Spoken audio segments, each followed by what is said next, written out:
right? But we're here this morning. We're going to discuss some of these systems that AIRCARE not only provide, but breaking down a few terminologies that people may not know what's up. Brandon said, he's been here in the past, and he said some things. I'm looking at him like we were in Japan, and that's not man. Like, all right, bro. But these things getting broken down a little bit this morning. All right, we'll talk about some of the products and things of that, and yes, and Steph's obviously going to be here. I'm not even like a hype man. I just like to be here. Yeah. You're gonna. Like a co-host. Can I be a co-host? You want to be a co-host? I want to be a co-host. Hey, you gonna come shrimp? You gonna come shrimp? Talk about stuff that I don't care about. Hey, look. Yes, all right. So we're gonna talk about single zone and multi-zone, and things of this sort. Like, what's the difference? But I thought if the AC is in the house, it's just the hill. No, that's not how it works. It's not how it works. So in coming to these interviews, I was actually talking to Brendan earlier. He's even saying stuff that I don't even understand. So I'm like, maybe now's the time that we should just share a little knowledge with people. Sure. So, a single zone system is exactly what it says. So you've got one indoor piece, one outdoor piece. Right. They're connected together, and that's the system. So multi-zone system, what you end up with is one outdoor piece with typically up to about 8 indoor units on that one system. So what that does is means you've only got one electrical supply outside, you've only got one sort of beige box outside your house, right. But then you can actually power up a good proportion, or maybe even all of your house from that one unit. I often thought we needed the different boxes for different parts of the house. So did I, because I thought like back in the day when we had our air conditioners installed, we have one air conditioner for one outdoor unit. Is it more efficient to have? Yeah, that's the single zone system. But the multi-zone systems, they're probably about the similar sort of efficiency, but it's just you don't have that. They're not particularly attractive units outside. No. They take up a lot of space. So if you can have one instead of 3, 4, 5, whatever, then why not? That's definitely better. Well, I was today years old finding this out. I've always thought that you needed multiple boxes on your house. And when they put it on your porch, like if you're in a condo complex or something, and it ends up being on your porch and it gets all warm outside. It's hot. Yes. Well, it was on you, which kind of So reduces the point of it, doesn't it? One unit outside is actually amazing. Yeah, absolutely. Does it take far more to install? You've still got to run a set of pipes for each system, but the installation isn't any significantly different, and your electrician only has to supply one electrical supply to the outside instead of multiple electrical supplies. So from that perspective, that bit of it's cheaper. The unit itself is probably a little more expensive, but the electrical system is definitely cheaper. Do most people get multi-zones now then? It really is a mixture. I wouldn't say most people. A lot of people have single zone systems there already, so they would just replace those like for like with what they already had. But those that want to tidy up the outside of their house, make it look a little neater, certainly go for the multi zone system. I'm here for it because I'm thinking, that many outside, right? Okay, so I did not know this, man. This is people listen. I didn't know you could do it either. So how we get this is how do we go about doing this, or how can people? So we have multi-zone systems available from both of our manufacturers that we use regularly, called Daikin and Midea. Both those offer a range of multi-zone systems that can be paired up with either the standard wall unit that most people have, or even ceiling cassette units, which are mounted actually up in the ceiling, and so it's like a flush mount in the ceiling, so you don't see that the lump sticking out the wall, and you just see a sort of a bit of grill and system.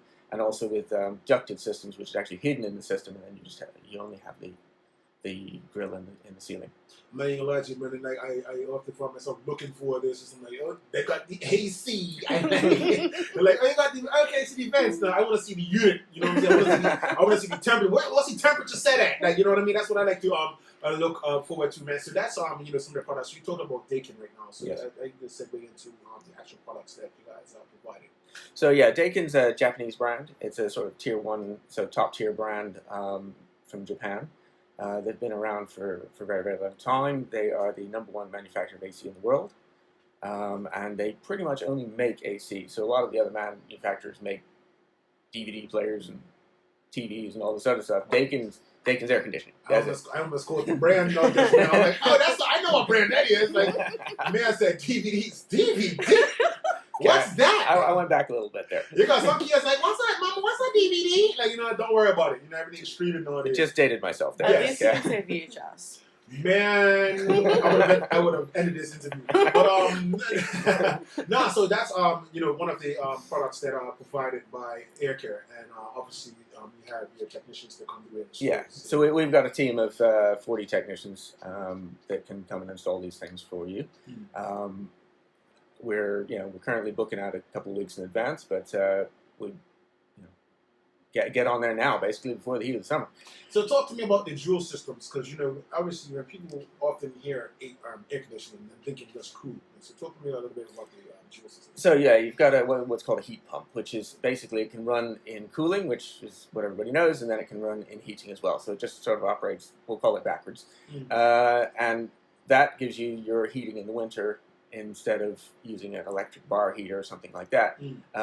Typically, they're about 4 times more efficient as well. 4 times more.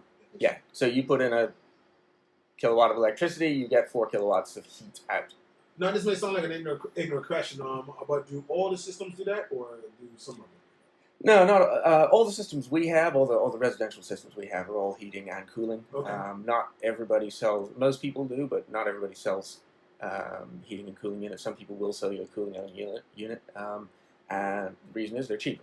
Okay. So if you're somebody that doesn't want heating, then that's for you. But the vast majority of people here, it does get cool in the winter, and the vast majority of people do want some heating in the winter. Yeah, because you have people out there right now talking about, my house gets damp. You know what I'm saying? You want to heat that, you want to warm that right along up. Yeah. When you say it's cheaper, is it cheaper to run like energy efficiency wise, or is it cheaper just to Just purchase cheaper to the buy? actual Yeah. unit? We've actually had customers who have come to us and said, oh, I've just installed these systems in my house, but I found out they don't have heating after the fact. Can you pull them out and put in some heat pumps for us? And, that's a big number. Yeah. when you've already had that expense to have to redo it again. I think my heart will probably be broken if I found out that I put a system here and it's like, wait, I don't get heat? And no, you gotta... That happened to us last year. You gotta knock out your wall again and do this and that, and your technicians gotta come in and construction. You hopefully don't have to knock out your walls, but a lot of times you can reuse the existing pipes if they're in good shape. You can reuse the existing pipes, which means you haven't there's less of the banging, knocking, and channeling walls and all that sort of thing. Yes. Now I'm looking here. I see SEER versus HSPF versus I don't know if it's SE. Talk to me about this. So the SEER rating of a unit is the seasonal energy efficiency ratio. Seasonal energy efficiency ratio. Yes. So what that is it's an efficiency benchmark, if you will, which is done over a range of temperatures. So they take the efficiency of the unit, so how much cooling it can produce for the amount of electricity you put in, over a range of temperatures from 65 to 104 degrees Fahrenheit. Yeah. So what that is like a southern state in the United States. This is kind of what the range of temperatures you'd expect, and this is how the system will perform over that range of temperatures. Okay. So the higher the number, the better the more efficient the unit is. So these are important questions you should be asking. Heating, cooling, what are the ratings, of the unit to know what to expect? Yeah. Don't just get it because it's like, oh, I don't like this, okay, so tell me what it does. Equip yourself with questions. Yes, do your research. Yeah. Always make sure you do your research when it comes to this. So HSPF, what's this? That's the Heating Season Performance Factor Rating.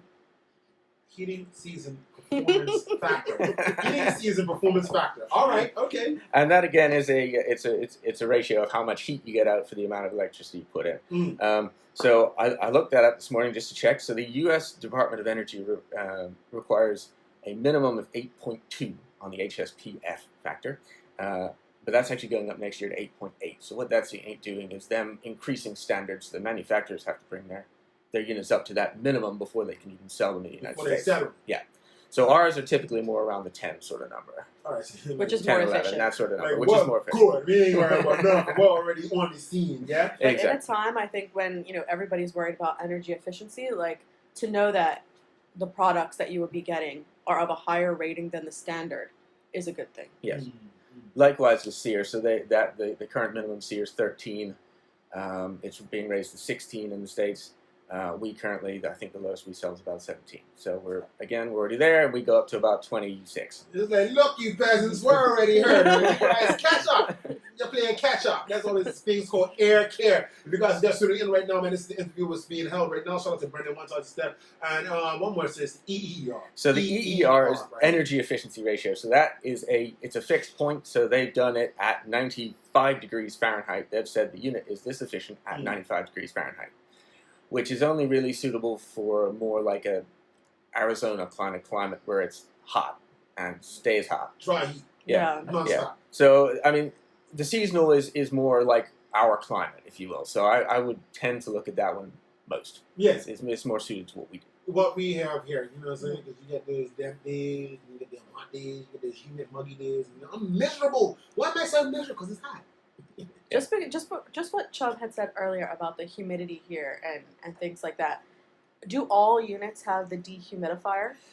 Yeah. I mean, obviously people use that a lot here, right? Yeah, you have to. Yeah. Yeah, so the dehumidifier is the dry mode you put it in. So what that does is I'm going to get a bit technical here, but it tries to run the air coming out of it as cold as possible, but very little air. Okay. So the more you cool air, the more water you take out of it. Okay. So it basically runs everything the fan very slowly, runs the coil very cold, and then it strips more moisture out of the air as it passes across, so it will dry the air. Take the head out of your wall. But do all units have that cooling and heating, or the split? Yeah, I mean the cooling system is what actually does that. So basically, it's running it in cooling. It's just trying not to reduce the air temperature of the room. And so it's trying not to reduce the air temperature of the room too much, while still taking out the moisture, as opposed to cooling, where it's trying to cut the temperature of the room. You can feel it. Does the energy efficiency apply to the dehumidifier setting?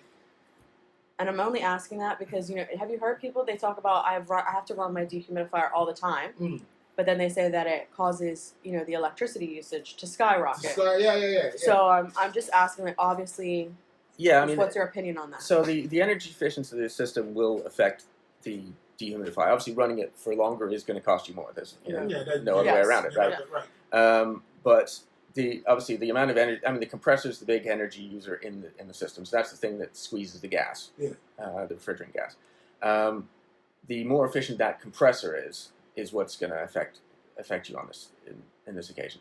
So if that compressor is using 1,000 watts, or versus 800 watts, then you're going to use less power in the 800 watt. That's kind of the easy way to describe it. Yeah. Thank you for bringing the limits. It's all about the limits. I asked when I got my house clean in the summer and warming the vent. That's all I'm looking for. But people, the dampness. Yeah. The dampness and things of the sort. You want to get that sun because Exactly, and I think it's important to know that the energy efficiency rating is something you should be looking at. If you are buying it mainly because you know that you use the dehumidifier more than anything, it's still important. Yeah, definitely. Yeah, definitely. All counts. Using the humidifier. So as we're talking about it right now, we're going to talk about a little bit of the parts department. I see here 15% contractors discount. So licensed air conditioning contractors that come in can basically just fill out a form, and we will check on their background, check on their references, make sure they're a licensed to operate and quality company. They can then get 15% discount in our parts department on the range of products that we offer. So line sets and so that's copper pipes basically for the systems on the systems themselves. If they want to buy over the counter, and then parts for various units and other assorted items that we offer in there. All right, so so just to break it down for you, for anyone who's doing any renovations to their homes or building their homes, I know a lot of folks may have people that know how, or handy people that know how to do certain jobs around the house and whatnot. You've got to be a contractor. You have to be a contractor, a licensed contractor. Licensed refrigeration contractor. Yeah, brethren from Ronnie Bay who knows how to do a little something. But if you're not licensed, you're not going to get a discount. That 15% discount, and that 15%. It does stand for quite a lot. Just put it out there because if you just get building houses and renovating them, because that's kind of pricey. We all know this. So just to let you know, you will need a licensed contractor to come through and to apply for that discount. And they have to sign up for it, right? They Yeah, they have to sign up, and they'll have to open an account with us. That makes sense. And for those who are looking, 25 Serpentine Road, open Monday to Friday from 8 to 5 p.m. That's Monday to Friday. People don't come on a Saturday. Come on. No. Monday to Friday. So get things happening. It's 8 to 5 p.m. Yes, and anybody can drop in the store as well, not just a contractor. So if you are looking for, you just want to talk to somebody about an air conditioning unit or an indoor air quality product, you can just drop in and talk to one of the AIRCARE sales techs. It's not a problem if you just have some questions and you just want some face time. Yeah, we've It's got totally brochures fine. there. We've got some units mounted on the walls so you can see what they look like. Yes. All a part of doing your research, folks. Yeah, absolutely. Yes. Ask the questions, you know what I mean? And if you want to get in contact, you can check them out, aircare.bm, email info@aircare.bm. Simply call, because I want somebody to speak to. I don't want to Yes. That's 292-7342. Find them on Facebook at AIRCARE Ltd. That's limited. And also Twitter, AIRCARE Limited, all spelled out. Yes. Yeah. Yeah, so contact us. Hit them up! Reach out to us. Hit 'em we'll be up. Happy to come and see you. We're at Maynard's. You all be cans if you want to. Cans if you want to. They're not. Yes, it is. Yes, it is. Sort the things out. Energy efficiency. Seasonal energy efficiency ratio. I was done. Oh, the energy efficiency rating. Energy efficiency. Rating. Yeah. Got it going on. Brendan and Steph, thanks guys so much. This has been informative. I've learned plenty, so hopefully everyone driving in like, I never knew. Let's call them. 292-7342 or aircare.bm, info@aircare.bm. Facebook again, we all they're on it. AirCare Ltd or obviously Twitter, AirCare Limited, all spelled out. Got it going on this morning. Thanks guys so much for coming in Thank you. this Thank you for having us. morning. Thank you for having us. Yes, you are welcome.